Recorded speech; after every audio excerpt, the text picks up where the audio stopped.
Hello members. अब देखो market आज वापस तगड़ा गिरता हुआ दिखाई दिया और एक स्टेटमेंट की वजह से पूरा का पूरा मार्केट आज काफी तगड़ा प्रॉफिट बुकिंग करता हुआ दिखाई दिया। ठीक है, हालांकि आप देखो निफ्टी में ज्यादा फॉल नहीं है, निफ्टी अभी भी आज के लोअर लेवल से रिकवर करता हुआ दिखाई दिया। जैसे कि आप देख सकते हैं 22,770 का लो बनाया था और रिकवरी करीब करीब यहाँ पे 100 150 200 पॉइंट की होती हुई दिखाई दी। इवन बैंक बैंक निफ्टी देखो, बैंक निफ्टी भी नीचे के लेवल से रिकवर होता हुआ दिखाई दिया। ठीक है, तो फॉल कौन किया? फॉल किया स्मॉल एंड मिड कैप्स। आप देखोगे मिड कैप, देखो यहाँ पे मिड कैप ने यहाँ पे प्रीवियस लेवल का लो भी तोड़ा एंड स्मॉल कैप ने भी यहाँ पे लेवल तोड़ता हुआ दिखाई दिया। अब देखो सिंपल बात है, मार्केट में कितनी गिरावट रहेगी, मार्केट क्या सपोर्ट अभी ले सकता है, क्या मिड कैप स्मॉल कैप और गिर सकते हैं, और मैंने इंपॉर्टेंट अपडेट्स तो यहाँ पे हर बार रखने की कोशिश की, अगर आप नहीं देखते ठीक है तो जाके फ्री टेलीग्राम चैनल को जरूर ज्वाइन कीजिए, काफी चीजें सीखने को मिलेगी। ओके, अब ध्यान से सुनिएगा, मार्केट में पहले गिरावट की वजह क्या है? एफआई की सेलिंग जो लगातार है डेफिनेटली। ठीक है, ठीक है, ट्रंप है। अब ट्रंप ने क्या बोला, और ट्रंप ने क्या बोला देखो, लास्ट वीडियो में मैं ऑलरेडी आपको आंसर करने की कोशिश की थी कि ट्रंप ने एक स्टेटमेंट दिया यहां पे और उसकी वजह से पूरा का पूरा मार्केट फॉल करता हुआ दिखाई दिया। ठीक है, ट्रंप का स्टेटमेंट, और वो आज बड़ा इंपैक्ट होता हुआ दिखाई दिया। ठीक है, आप कोई पूछे सर कोई एबीसी रीजन है क्या? नहीं, बिल्कुल भी नहीं, एक ही रीजन है। और ट्रंप ने क्या बोला था यहाँ पे कि रेसिप्रोकल टेरिफ यहाँ पे ज्यादातर कंट्री में लग सकता है, उसमें इंडिया का सबसे स्पेशल नाम लिया। आप देखोगे यहाँ पे Trump announce reciprocal tariff, says India has the more tariff than any other country. लेकिन यानी कि इंडिया को परफेक्टली टारगेट किया। ठीक है, इंडिया को परफेक्टली टारगेट किया। तो ये जो टारगेट होता हुआ दिखाई दे ना, इसकी वजह से फार्मा स्टॉक्स काफी तगड़े क्रैश होते हुए दिखाई दिए। अब देखो मैं यहां पे थोड़ा जूम कर लेता हूं, फोकस करो। सी यहां पे क्या लिखा हुआ है, क्लियर कट देखो। यहां पे Donald Trump propose reciprocal tariff, pharma stocks heavily reliant on US revenue. ठीक है, तो फार्मा स्टॉक्स होते हैं वो टोटली रिलायबल है यूएस में जितने भी प्रॉफिट्स आ रहे हैं उस पे, यानी कि चांसेस हाई है कि अगर रेसिप्रोकल टेरिफ इंप्लीमेंट हुआ, ठीक है, तो क्लियर कट यहां पे फार्मा स्टॉक्स में तगड़ी इनका रेवेन्यू तगड़ा गिरेगा, तगड़ा प्रॉफिट गिरेगा, और दूसरी companies like out of India की जो भी कंपनीज आपको दिखाई दे रही है उनके दरवाजे खुलते हुए दिखाई दे सकते हैं। ठीक है, तो ये पूरा का पूरा खराब है और इसकी वजह से आज ज्यादातर फार्मा स्टॉक गिरते हुए दिखाई दे। बहुत सारे ऐसे स्टॉक है जो 10-10% गिरते हुए दिखाई दे। नेटको फार्मा 8.5%, लॉरेस लैब, ग्रैन्यूल्स, ग्लेनमार्क, लुपिन, ज्यादातर स्टॉक्स गिरते हुए दिखाई दे, which is very very worst. ठीक है, अब देखो ये जो न्यूज आई थी, ठीक है, उसमें सबसे ज्यादा हैविली कनेक्टेड कौन था? फार्मा। लेकिन उसके अलावा भी बहुत सारे सेक्टर्स है, सिर्फ फार्मा नहीं है, बहुत सारे सेक्टर्स है, क्योंकि सिर्फ फार्मा को टारगेट नहीं किया है। ठीक है, तो आप ये समझो, देखो यहां पे क्लियर कट लिखा है कि 13 सेक्टर्स है जो लाल निशान में बंद होते हुए दिखाई दिए। ठीक है, तो शॉर्ट एंड सिंपल में ज्यादातर स्टॉक्स में प्रॉफिट बुकिंग आती हुई दिखाई दी, बस ट्रम्प के एक स्टेटमेंट पे। और मैंने यहां पे क्या क्या लिखा था, मैंने यहां पे क्लियर कट मेंशन आपको करता हुआ दिखाई दिया था। जब आप मेरी चैनल को अगर रेगुलर फॉलो करते हैं, मैंने आपको पहले ही बताया था कि ट्रम्प भले आ रहा है, बहुत सारे लोगों को लगता है कि ट्रम्प इंडिया के लिए पॉजिटिव है, लेकिन मैंने क्लियर कट बोला था कि ट्रम्प अपनी बीवी का सगा नहीं है। देखिए, अपना बीवी का सगा नहीं है, वो पता नहीं कहां पे जाता रहता है, तो इंडिया का क्यों सगा होगा? सिंपल बात है ना, सिंपल बात है। और यहां पे तो इंडिया का नाम भी लिया है ट्रम्प ने। आप समझ रहे हैं? तो पॉइंट क्या जाता है कि आप ट्रम्प की वजह से ये पूरा का पूरा मार्केट गिरता हुआ दिखाई दिया है। अब पॉइंट आता है कि सर मान लो ये बात तो समझ में आ गई, लेकिन आगे क्या? क्या आगे भी हमको पैनिक हो सकते हैं? देखो ध्यान से सुनो, शेयर मार्केट एक मतलब डराने के लिए आपको पहले करते हैं। ठीक है, लाइक कोविड जब इंडिया में नहीं आया था तब पहले मार्केट क्रैश हो चुका था, लेकिन जैसे कोविड आया भाई, लगा कि भाई मार्केट ज्यादा इंपैक्ट नहीं होगा इंडिया में, तो वापस पूरा का पूरा मार्केट रिकवर कर गया। मैं क्या बोल रहा हूं, ध्यान से सुनो, इंपॉर्टेंट है, मस्ती नहीं कर रहा हूं मैं भी।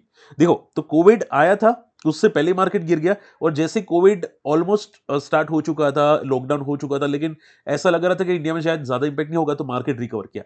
वैसे ही अभी आपको जो स्टॉक्स आपको गिरते हुए दिखाई देते हैं, जो भी स्टॉक, जो भी सेक्टर है, ठीक है, लुपिन, फार्मा या कोई भी एबीसी सेक्टर हो गया या स्टॉक हो गए, वो अगर यहाँ पे यूएस का टैरिफ इंप्लीमेंट नहीं होता, ठीक है, तो आपको स्टॉक्स वापस रिकवर होते हुए दिखाई दे सकते हैं। अब मैं ऐसा नहीं बोलूंगा कि ये स्टॉक कल के कल रिकवर होंगे, परसों के परसों रिकवर होंगे, ये कोई मेरा स्टेटमेंट नहीं है, ना ही मैं आपको रिकमेंडेड कर रहा हूं। ठीक है, मैं आपको रिकमेंडेड भी नहीं कर रहा, मैं आपको सिर्फ ये समझाना चाहता हूं कि अगर ट्रम्प ने ऐसा आने वाले 2-3 महीने में नहीं किया, तो ये स्टॉक्स में चांसेस है कि रिकवरी आपको आती हुई दिखाई दे सके। ठीक है, बस ये वार्निंग थी इंडिया के लिए। और आई एम श्योर कि अगर फार्मा कंपनीज के जो दिग्गज बोलते हैं ना यहाँ पे, प्रमोटर हो गए या आदमी हो गए, वो अगर गवर्नमेंट को मिलेंगे ना, तो डेफिनेटली गवर्नमेंट भी यहाँ पे टैक्स रिड्यूस कर देगी। ठीक है, अपने मतलब जो भी प्रोडक्ट आ रहा है यूएस से इंडिया में, वो टैक्स रिड्यूस कर देगी, तो यहाँ पे इंडिया में भी वही होगा, फिर इंडिया भी मतलब यूएस भी यहाँ पे टैक्स सामने रिड्यूस कर देगा। तो ज्यादा टेंशन लेने की जरूरत नहीं है। एक बात याद रखिएगा, ज्यादातर जो स्टॉक जो बबल हो चुके थे, वो स्टॉक में प्रॉफिट बुकिंग आती हुई दिखाई दी।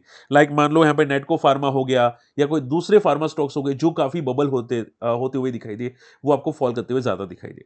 ठीक है, नेटको फार्मा में देखो यहाँ पे सी, नेटको फार्मा में देखोगे यहाँ पे 28% गिरा, क्योंकि अर्निंग मिस हुआ, इनका रिजल्ट वीक आते हुए दिखाई दे, ब्रोकरेजेस ने डाउनसेट किया, तो ये ज्यादा फॉल करता हुआ दिखाई दिया। ठीक है, तो पॉइंट क्या आ जा सकते हैं कि अभी जो भी ओवर वैल्यूड स्टॉक है वो ज्यादा गिर रहे हैं। ठीक है, सेक्टर डिपेंडेंट है, वो गिर रहे हैं, लेकिन और भी ज्यादा स्टॉक्स गिरते हुए दिखाई दिए हैं। ओके, तो पिरामल, लॉरेस लैब, नेटको, ये सभी गिर रहे हैं, और शॉर्ट टर्म में तो वीकनेस रह सकती है। शॉर्ट टर्म का कुछ पूछने की भी जरूरत नहीं, वीकनेस रह सकती है based on the global market conditions.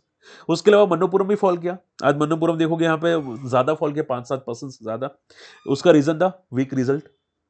ठीक है, अभी वीक रिजल्ट पेश करे तो पता नहीं आगे जाके क्या करेगा, तो भाई ये स्टॉक भी क्रैश होता हुआ दिखाई दिया। ओके, तो मार्केट में ये जो पैनिक सिचुएशंस है वो रह सकती है। हाँ, एक और न्यूज है जो आपको फोकस करनी चाहिए, ध्यान से सुनो। अभी न्यू इंडिया कोऑपरेटिव बैंक ये महाराष्ट्र में ज्यादा है, अगर मैं गलत नहीं हूं तो। ठीक है, तो आरबीआई ने क्या किया, आरबीआई ने लिमिटेशंस रख दी कि भाई आप पैसे उठा नहीं सकते आने वाले 6 महीने तक। देखो, क्लियर कट वर्ड है, आरबीआई से depositors can not withdraw funds from their saving account, current account और any other account in a 6 month period. अब सोचो कि आपके पास एक ही बैंक अकाउंट है, ओनली वन बैंक अकाउंट है, वो भी न्यू इंडिया कोऑपरेटिव बैंक के अंदर। ठीक है, और आप 6 महीने पैसे विड्रॉ नहीं कर पाएंगे, कोई भी अकाउंट, सेविंग, करंट या कोई भी। ठीक है, तो आप क्या करोगे, आपकी लाइफ कैसी रहेगी, आप समझ रहे। तो हमेशा याद रखिएगा कि आपके अगर पास बैंक अकाउंट है तो एक बैंक अकाउंट में पूरा का पूरा पैसा मत रखिए। ठीक है, मान लो ऐसा कुछ हो गया ना, तो आप पैसे निकाल भी नहीं पाओगे। इमरजेंसी फंड्स हो जाता है, आपकी लोन हो जाती है, बहुत सारी चीजें होती है आपको रिक्वायरमेंट के लिए, डेली लाइफस्टाइल्स के लिए। बाय क्रेडिट कार्ड का हफ्ता होता है, फिर बैंक का हफ्ता होता है, मतलब इतनी लाइफस्टाइल की रिक्वायरमेंट है, घर का खर्चा। तो एक बैंक में कभी भी पैसा मत डालो, 2-3 अमाउंट बैंक में अपने पैसे को स्प्लिट कर लो, ताकि आप आराम से विड्रॉ कर सके। ठीक है, और आप सोचो कि भाई यहाँ पे देखो, नए डिपॉजिट भी नहीं खुलेंगे, नए लोन भी ये लोग बांट नहीं सकते न्यू इंडिया बैंक के अंदर। ठीक है, और यहाँ पे अगर ये बैंक उठ गई ना, तो गवर्नमेंट या आरबीआई कितना पैसा आपको देगी, सिर्फ 5 लाख तक आपको आरबीआई पैसा देने वाली है। ठीक है, अगर मान लो प्रमोटर पैसा लेके भाग गया या बैंक को किसी ने चूना लगा दिया, वो लोग तो भाई उसको तो कोई फर्क नहीं पड़ेगा, फर्क पड़ेगा आप लोगों को। आपके पास 15 लाख है, 25 लाख की एफडी है, 10 लाख की एफडी है या 1 करोड़ की एफडी है, जो भी है, आपको मिलेगा 5 लाख। ठीक है, तो हमेशा याद रखो, एक बैंक में पैसा कभी मत डालो। सेम चीज है म्यूचुअल फंड में, एक म्यूचुअल फंड में पैसा पूरा का पूरा मत डालो। ठीक है, म्यूचुअल फंड को भी स्प्लिट कर दो। ओके, वरना क्या होगा, ये सब उठ जाएंगे, सेबी बोल रही है कि भाई आपको बचाएगी, लेकिन सेबी 1 रुपए देने नहीं आएगी आपके घर पे। ठीक है, वो देखो, ये सभी होते हैं, बड़े कॉर्पोरेट्स होते हैं। ठीक है, वो बताने के लिए भाई हम लोग जनता के लिए काम कर रहे हैं, लेकिन जनता का कोई परवाह ही नहीं होती इन लोगों को। ठीक है, तो ध्यान में क्या रखो, बी केयरफुल, बी कॉशियस, हम लोग आपके साथ है। आई बात समझ में, ये बात ध्यान में रखिएगा। तो बैंक की वजह से भी यहाँ पे आई थिंक थोड़ा बहुत मार्केट को इंपैक्ट हुआ होगा, क्योंकि एक बैंक कोलैप्स हो गई, ये भी एक नेगेटिव बात हो जाती है। ओके, चलिए अब देखो, बात आ जाती है कि सर मार्केट में क्या हो सकता है। देखो, हम लोग वीकली कैसा होगा, हम लोग वो नेक्स्ट वीक में डिस्कस करेंगे, लेकिन अभी समझ लो कि मार्केट का ट्रेंड क्या है। देखो, मार्केट का ट्रेंड आप ये समझो कि वो बेस बनाने की कोशिश कर रहा है। तो ये निफ्टी तो क्लियर बोल चुका है, देखो सिंगल वर्ड आंसर, निफ्टी खुद क्लियर बोल चुका है कि मैं ज्यादा फॉल नहीं करने वाला, ये लिख लो, निफ्टी क्लियर बोल चुका है। ठीक है, निफ्टी का सपोर्ट जो 22,800 के आसपास है वही है, या फिर आखिरी सपोर्ट है 22,000 के आसपास का, क्लियर है। निफ्टी खुद बोल चुके हैं, मैं 2008 जैसा क्रैश नहीं करूंगा। ये आज अगर होना होता तो आज डे लो पे क्लोजिंग देता। ठीक है, लेकिन डे लो पे क्लोजिंग नहीं दी, विच इज पॉजिटिव। लेकिन जो आंसर दिया है वो ज्यादा mid cap and small cap नहीं दिए हैं।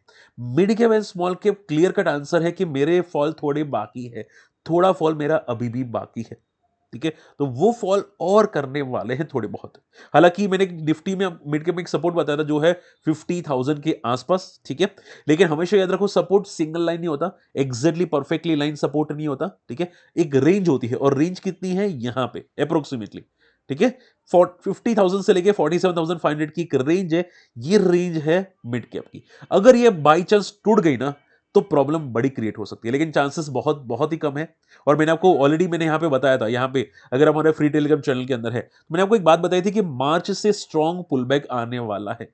ठीक है, तो एक बार देखिएगा मार्च में क्या आ रहा है कि नहीं, क्योंकि जनरली मार्केट चांसेस यही बताता है कि मार्केट में पुल बैक्स बहुत जल्द आते हैं। आप देखोगे जब मार्केट अक्टूबर सितंबर से फॉल करना स्टार्ट हुआ था, लास्ट लास्ट टाइम जब mid cap and small cap 80% तक क्रैश हुए थे, उसमें मार्च में सबसे अच्छी पुल बैक आई थी। लेकिन अच्छी पुलबैक्स फिर जुलाई मंथ में आपको आना स्टार्ट हो चुकी थी। तो आपको मार्च में अच्छी पुलबैक्स आने की पॉसिबिलिटी मुझे क्लियर कट दिखाई दे रही है। रीजन क्या है? रीजन आप मुझे सर कोई रीजन है कि फिर ऐसे ही तुक्के मारे हो? रीजन है मेरे भाई। ठीक है, लोग रोल ओवर करते हैं, अगर आप लोगों को याद है फाइनेंशियल्स। ठीक है, मार्च मंथ में मतलब जिनकी short term capital gain tax लगते हैं, तो वो क्या करते हैं कि लॉस को वाइंड अप करने की कोशिश करते हैं ताकि लॉस को कैरी फॉरवर्ड कर सके। ठीक है, आई एम श्योर आप समझ पा रहे हैं मैं क्या आपको समझाने की कोशिश कर रहा हूं। मान लो आपका 16 या 20 लाख का प्रॉफिट है, लेकिन आपका होल्डिंग में 4 लाख का लॉसेस है, तो आप क्या करोगे? वो 4 लाख का लॉस पहले बुक करोगे और वापस वही स्टॉक वापस खरीदोगे। तो उससे क्या होगा? 4 लाख का जो लॉसेस है वो आपको एडजस्टमेंट में यूज हो जाएगा। ठीक है, कैपिटल गेन टैक्स जो लगता है ना, उसमें एडजस्टमेंट में यूज हो जाएगा। तो क्या होगा, यहां पे भी लोग लॉस बुक करेंगे एंड वापस खरीदेंगे, तो यहां पे एक पुलबैक्स आपको आते हुए दिखाई दे सकते हैं। ये सबसे बड़ा रीजन है जो आपको ध्यान में रखनी है। दूसरा, टेक्निकल रीजन। ठीक है, और तीसरा रीजन क्या होता है? तीसरा रीजन ये है कि सपोर्ट्स यहां पे बार बार दिखाई दे रहे हैं। ठीक है, यहां पे निफ्टी ने बहुत बार मिड कैप से बहुत बार सपोर्ट किया था, तो ये क्लियर कट सपोर्ट्स दिखाई दे रहे हैं, वो तीसरा रीजन है। ठीक है, अब इतने सारे रीजन हो तो आई डोंट थिंक ये मार्केट ज्यादा फॉल करना चाहिए। बात है क्लियर? ठीक है, आई होप आज का वीडियो पसंद आया। वीडियो शेयर जरूर कीजिएगा, चैनल सब्सक्राइब कीजिएगा। और देखो, मेरी जैसी इन्फॉर्मेशन कोई नहीं बनाता। जब मार्केट टॉप पे था तभी भी आपको वार्न किया था, और जब बॉटम पे आ रहा है तो भी आपको समझाने की कोशिश कर रहा हूं। आप आज भले नहीं समझे, आपको भले आज गलत में लग रहा था, जब मैं टॉप पे था तभी भी मैं आपको गलत लग रहा था। ठीक है, आज भी आई एम श्योर बहुत सारे लोगों को मैं गलत लग रहा हूं, लेकिन एक बात देखिएगा जरूर कि मार्केट क्या पुल बैक करता है कि नहीं। और लास्ट वर्ड, कि मार्केट आज नहीं तो कल पुल बैक करेगा, ये आप भी जानते हैं, मैं भी जानता हूं। कोविड भी आ गया था, तो अभी क्या बड़ा रीजन है? नहीं। 2016 में भी ट्रंप आया था। ठीक है, तो अभी कोई इतना बड़ा सिचुएशन नहीं है जो आपको पैनिक करना है। क्लियर? तो वीडियो शेयर कीजिएगा जो भी आपके ग्रुप में है, फेसबुक, व्हाट्सएप, यूट्यूब, ट्विटर, और बताएगा कि मार्केट में पैनिक ना करो। बच्चे नहीं हो आप लोग। ठीक है, बच्चे नहीं हो। मार्केट आज नहीं कल ऊपर आने वाला है। क्लियर? चलिए फिर मिलते हैं अगले वीडियो में, तब तक के लिए गुड बाय, जय हिंद।